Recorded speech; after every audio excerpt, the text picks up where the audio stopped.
bá ṣọlá Jésù kí ni mo jẹ́ bí ò bá ṣọlá Jésù ta ló mọ̀ mí o èmi ń dúpẹ́ o Jésù pé mo dọ́là rẹ. Ó yá gbé sókè bí ò bá ṣọlá Jésù kí ni mo jẹ́ bí ò bá ṣọlá Jésù ta ló mọ̀ mí o èmi ń dúpẹ́ o Jésù pé mo dọ́là rẹ.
dára sí mi Deborah ọmọ alẹ́ bí oṣù abó bẹ̀bẹ̀ fẹ́.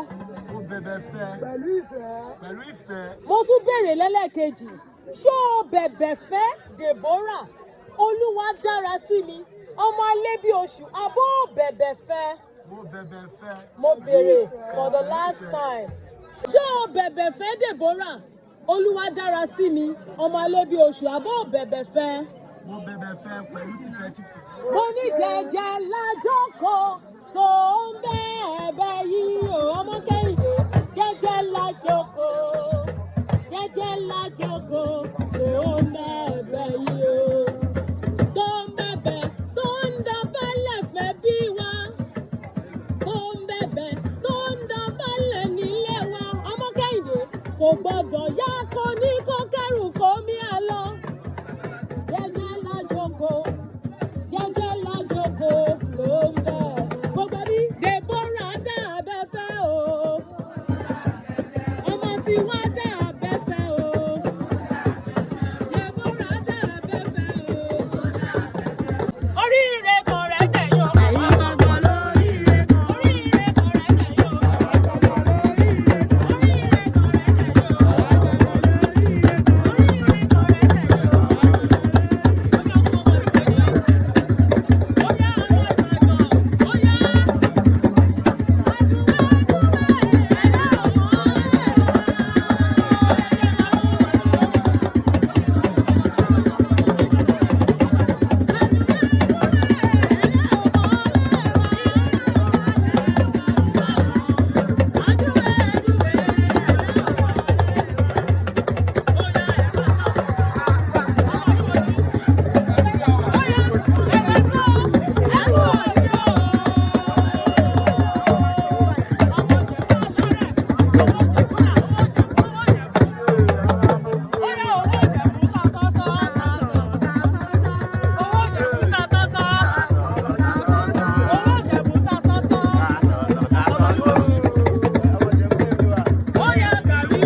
lọ.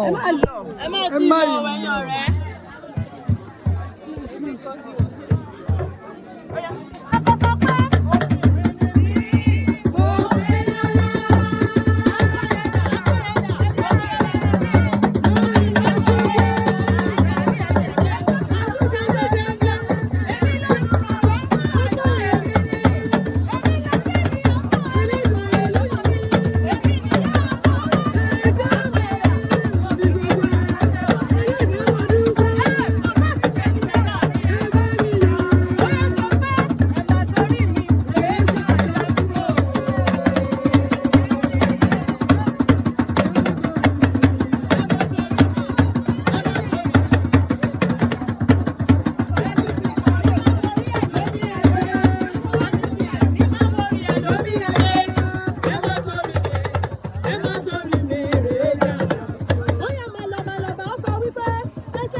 bó ṣe já ló mú òun àjèrè ẹ̀gúsí, bó ṣe so ló mú òun àjèrè smoothies.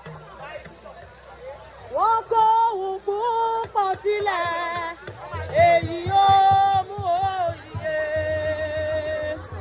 Ó ní ọ̀rọ̀ Ọlọ́run yé, ọ̀rọ̀ Ọlọ́run lágbára, ọ̀rọ̀ Ọlọ́run yé, àìkú ní títí ayé.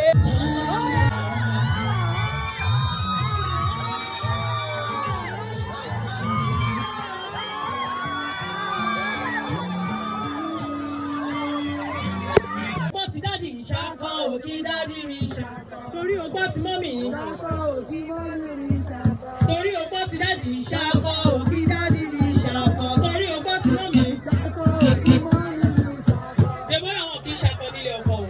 Ó yá kọjú sí wọn. Nílé bàbá mi Adéjú wọn. Ó fẹ́ sọ fún wọn kórùkà yẹn fáìn gan. Ó yá sọ pé rẹ́gí ló ṣe lọ́wọ́. Rẹ́gí ló ṣe lọ́wọ́. Rẹ́gí ló ṣe lọ́wọ́. Rẹ́gí ló ṣe lọ́wọ́. Òrùka ìfẹ́ tọmọ yín fún mi. Rẹ́gí ló ṣe lọ́wọ́. Madam, marriage proposal to Mr. Alebiosu Gbenga of Ikorodu Oga from Mr. Adejuwon Omotola of Dear Sir, Madam, marriage proposal on behalf of myself and the entire member of Mr. Adejuwon Omotola family. I bring to your attention the existing love between our son Oluwadamilare and your daughter Oluwadarasimi. The courtship has brought to us so much joy that we seek your approval for our children's intention to get married. I assure you of our support from the union, and with so much respect and best wishes, we await your favorable reply. May the good Lord bless you all. I remain your sincere for the family.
Ṣẹ̀rí lójú yín, arúgbó ní mọ́mí.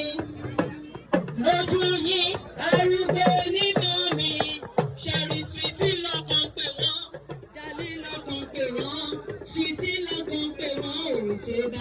Lójú yín, arúgbó ní mọ́mí. Mo ní sweetie lọ́kàn pè wọ́n. Jálí lọ́kàn pè wọ́n.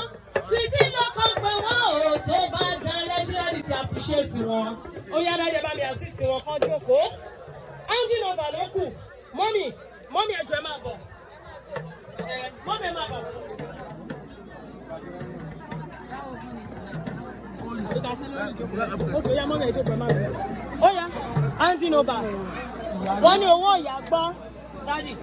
Sweet as Olúwadára sí mi sọ wípé o ṣé ọkọ mi olówó orí mi. Yóò sì máa jẹ́ olówó orí rẹ títí ayé.